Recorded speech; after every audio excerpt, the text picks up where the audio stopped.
You can address me as the Fool." The simple yet profound declaration echoed through the grand hall, its resonance lingering long after the sound had faded into the fog.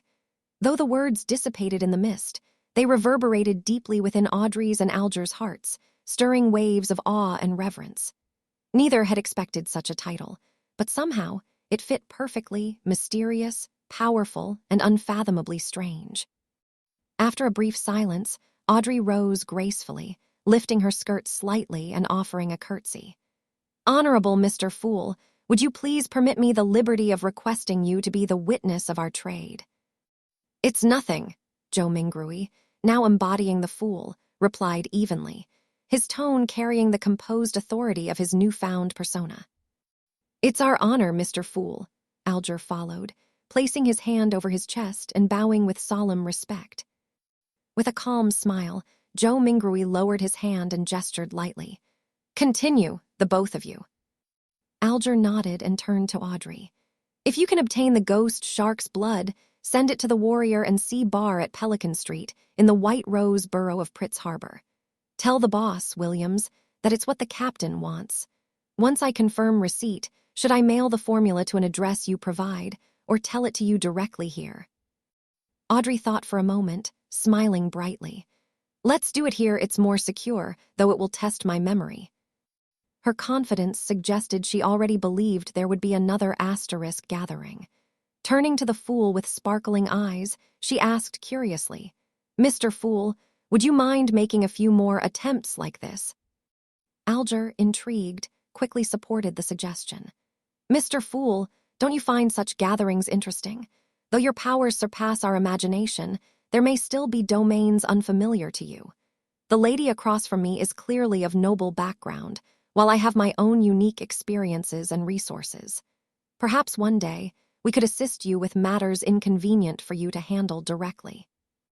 To Alger, it was clear that the Fool controlled this realm completely. Refusing such a gathering would likely be impossible. Thus, it was wiser to seize the opportunity and gain from it. With 3 individuals of vastly different origins and knowledge, their cooperation could yield unpredictable, even miraculous results. Audrey, momentarily surprised that Alger had seen through her noble bearing, quickly regained composure and nodded. "Mr. Fool, I think it's a splendid idea. If this gathering becomes regular, you could entrust us with certain tasks within our capabilities." Joe Mingrui, the Fool, silently weighed the proposal. More gatherings meant greater access to information and Beyonder secrets, invaluable for understanding this world. However, frequent contact also risked exposure. Yet, since he controlled the summoning and dismissal, the risks were manageable. The benefits outweighed the dangers. Tapping his finger thoughtfully on the bronze table, he finally smiled at his guests' expectant gazes. "I'm a man who believes in fair and equal exchange. Your help will not go unrewarded. Every Monday at 3 in the afternoon, try to be alone. After a few more attempts, I'll ensure you can prepare in advance without fear of inconvenient situations." Audrey, barely 17 and brimming with youthful enthusiasm, clenched her fists with excitement. "Then, shall we give ourselves code names? We can't use our real names after all." "Good idea," Joe Mingrui agreed with a casual nod. Her mind buzzed with inspiration. "You are Mr. Fool from Tarot Cards. Since this is a secret, long-term gathering, we should all choose from the same theme. I'll be Justice," she declared with delight. "What about you, mister?" she asked playfully, turning to Alger. After a short pause, he replied, "The Hanged Man." "Perfect. Then we are the founding members of the Tarot Club," Audrey exclaimed, then glanced nervously at the mist where the Fool sat. "Is that all right, Mr. Fool?" Amused, Joe Mingrui chuckled softly. "You may decide such trivial matters yourselves." "Thank you," Audrey replied, eyes gleaming. Before they concluded, she asked Alger, "Mr. Hanged Man, could you repeat the address once more? I don't trust my memory." "Of course," he said, repeating it carefully. After committing it to memory, Audrey smiled again. "I heard that tarot cards were invented by Emperor Roselle as a game, but don't they also possess the power to divine the future?" Alger shook his head. "No, Divination stems from one's own spirituality. Everyone has a connection to the spiritual world, though few can perceive it. Tools like tarot cards help interpret those signs, much like dreams and dream interpreters. Joe Mingrui appeared calm, but his mind absorbed every word.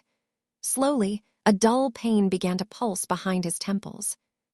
Got it, Audrey nodded thoughtfully. But I also heard that Emperor Roselle created another set of cards, mysterious ones, representing unknown powers.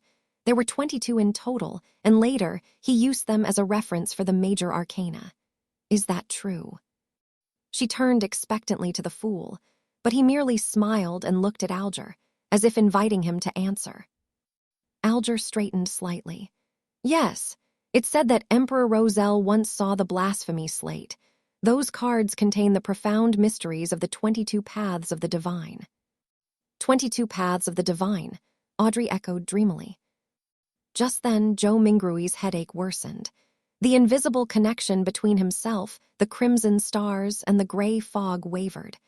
That will be all for today's gathering, he declared firmly. By your will, Alger intoned respectfully. By your will, Audrey echoed, reluctant but obedient. As Joe Mingrui smiled faintly, he concluded, let us look forward to the next gathering. The crimson light faded, and the stars dimmed. The projections of Audrey and Alger dissolved into the mist, leaving only silence behind. Joe Mingrui felt a sudden heaviness, his vision darkening until blinding sunlight filled his eyes. He was back in his apartment. It was like a dream. What was that foggy world? Who or what caused those changes? He murmured, his voice laced with exhaustion and wonder. Checking his pocket watch, he confirmed that time had flowed normally. But the splitting headache returned, forcing him into a chair. He massaged his temples and sighed. From the looks of it, I won't be able to return any time soon. Fear replaced the reckless curiosity he'd once had. After what he'd experienced, he no longer dared to attempt rituals blindly. Who knew what horrors might occur next? At the very least, I should only attempt again once I truly understand mysticism, he muttered. The mysterious gathering, the tarot club, might just become his path forward. Finally, with quiet resignation, he whispered, from this moment forth, I'm Klein. Determined to regain focus, Klein began sorting his thoughts, pushing away despair. Perhaps he could learn the asterisk spectator potion from Audrey and Alger in the next gathering. The whole concept of the gathering fascinated him, people separated by oceans, meeting face to face beyond time and space, sharing resources and knowledge. Then, a sudden realization struck him, and he chuckled under his breath. Wait, isn't that just a social networking platform?